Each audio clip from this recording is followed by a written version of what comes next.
So ayun nga guys, nag-unbox tayo ng Tecnopova 6 Pro 5G. So ang tawag dito,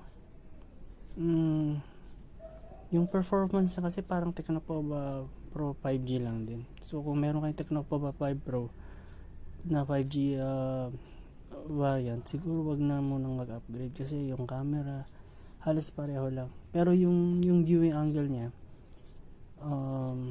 mas gumanda kasi nga AMOLED na siya.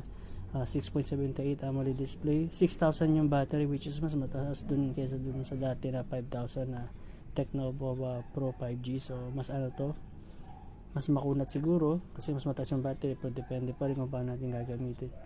Ayun lang, ang masasabi ko saan kasi para talagang wala siyang pinagkaiba dun sa Tecnopova Pro 5G. Itong Tecnopova 6 Pro 5G parang halos para lang talaga. So sa AMOLED display lang nagkatalo, tsaka sa battery.